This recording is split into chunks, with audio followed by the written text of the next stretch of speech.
എല്ലാവർക്കും ഇന്നത്തെ അപ്ഡേറ്റിലേക്ക് സ്വാഗതം. പ്രധാനപ്പെട്ട 5 അപ്ഡേറ്റുകളാണ് എത്തിക്കുന്നത്. ഗോൾഡ് റേറ്റിൽ വൻ കുതിപ്പ്, ഗ്യാസുമായി ബന്ധപ്പെട്ട അറിയിപ്പ്, വാഹന ഉപഭോക്താക്കൾ അറിയേണ്ട അറിയിപ്പ്. എന്നാൽ ബാക്കി വീഡിയോയിലേക്ക് പോകാം.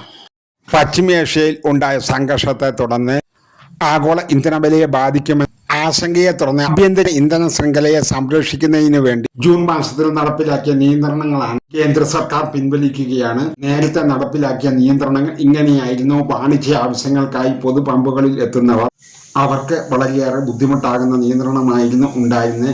ഡീസൽ 200 ലിറ്ററും പെട്രോൾ 40 ലിറ്ററുമേ ലഭിക്കുമായിരുന്നുള്ളൂ. ജൂലൈ 1 മുതൽ ഈ നിയന്ത്രണം ഇല്ലാതാകുന്നു. വാഹന ഉടമകൾക്ക് ഇത് വലിയൊരു ആശ്വാസം തന്നെയാണ്. അന്താരാഷ്ട്ര വിപണിയിലെ വിലക്കുറവ് ദീർഘകാലം തുടരുകയാണ്. പെട്രോൾ ഡീസൽ വില കുറയ്ക്കുവാൻ എണ്ണ കമ്പനികൾ തയ്യാറാകും. ഇന്ത്യൻ പാസ്പോർട്ട് വിസ വർദ്ധിപ്പിച്ചു. ഇനി മുതൽ നഷ്ടപ്പെട്ടതോ കേടായ വിസകൾക്ക് വലിയ പിഴയാണ് നൽകേണ്ടി വരിക. ഇന്ത്യക്കാർക്ക് 27 രാജ്യങ്ങളിൽ വിസയില്ലാതെയും അതുപോലെ തന്നെ 66 രാജ്യങ്ങളിൽ ഈ വിസ രീതിയിലും യാത്ര ചെയ്യാൻ സാധിക്കും. വിസ ഓൺ അറൈവൽ സമ്പ്രദായത്തിലൂടെ 47 രാജ്യങ്ങളിലും യാത്ര ചെയ്യാൻ സാധിക്കും. ഇന്ത്യൻ പാസ്പോർട്ട് ഉടമകൾക്ക് മികച്ച യാത്രാ സൗകര്യമാണ് ഒരുക്കിയിരിക്കുന്നത്. രണ്ടാമത്തെ വാർത്തയിലേക്ക് കടക്കാം. തൊഴിലുറപ്പ് കൂലി വർദ്ധിപ്പിച്ചു. ഗ്രാമീണ മഹാത്മാഗാന്ധി തൊഴിലുറപ്പ് പദ്ധതിക്ക് പകരം BBG റാങ്ക് എന്ന ഒരു പുതിയ തൊഴിലുറപ്പ് പദ്ധതിയാണ് പകരമായി കൊണ്ടുവന്നത്. ഇതുമായി ബന്ധപ്പെട്ട ഒരു പുതുക്കിയ കൂലി നിശ്ചയിച്ചു. ഇനി തൊട്ട് 300 രൂപയ്ക്ക് താഴെയുള്ള ഒരു കൂലിയും തൊഴിലുറപ്പ് പദ്ധതിയിൽ കാണുകയില്ല. ഓരോ സംസ്ഥാനങ്ങൾക്കും 10% വരെ കൂലിയാണ് വർദ്ധിപ്പിച്ചത്.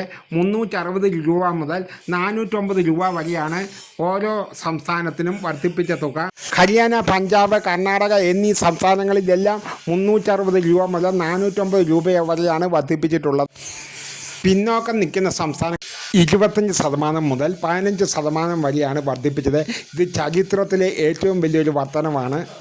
സംസ്ഥാനങ്ങൾക്ക് ഇത് വലിയൊരു പ്രശ്നമായി തീരും. കാരണം വലിയൊരു സാമ്പത്തിക തുക അവർ കണ്ടെത്തേണ്ടി വരും.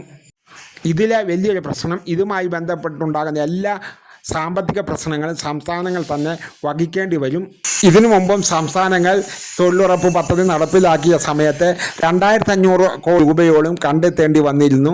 കേന്ദ്രത്തിൽ നിന്ന് ലഭിച്ച തുക 3200 കോടി രൂപ മാത്രമായിരുന്നു. 40% സംസ്ഥാനങ്ങൾ തന്നെ വഹിക്കേണ്ടി വരുമെന്നുള്ളതാണ് വലിയ പ്രശ്നം. തൊഴിലുറപ്പ് കൂലി വർദ്ധിപ്പിച്ചത് തൊഴിലാളികൾക്ക് വളരെ വലിയ അനുഗ്രഹമാണ്. പക്ഷേ ഇതിലുണ്ടാകുന്ന പ്രശ്നങ്ങളെല്ലാം പരിഹരിക്കേണ്ടി വരുന്നത് സംസ്ഥാനങ്ങളാണെന്നുള്ളതാണ് വലിയ തെറ്റ്. തൊഴിലുറപ്പ് ജോലിക്കാർക്ക് 125 ദിവസത്തെ ജോലി നൽകേണ്ടി വരും. അതുപോലെ തന്നെ സ്വകാര്യ വ്യക്തികളുടെ ഒരുവിധ ജോലികളും ഇനി ഉൾപ്പെടുത്തുവാൻ സാധിക്കുകയുമില്ല. മൂന്നാമത്തെ വാർത്തയിലേക്ക് കടക്കാം. രാവിലെ ഗോൾഡ് റേറ്റ് വളരെയേറെ കുറഞ്ഞതായിരുന്നു.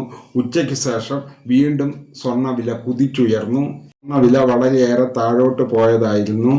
1 ഗ്രാം സ്വർണത്തിൻ്റെ വില 12,905 രൂപയും 1 പവൻ സ്വർണത്തിൻ്റെ വില 1,03,240 രൂപയുമാണ്. കാലാവസ്ഥ റിപ്പോർട്ട് ഇത് പോസ്റ്റ് ചെയ്ത് നിങ്ങൾക്ക് കാണാൻ സാധിക്കും. കാസർഗോഡ് ജില്ലയിലെ എല്ലാ വിദ്യാഭ്യാസ സ്ഥാപനങ്ങൾക്കും അവധി പ്രഖ്യാപിച്ചു.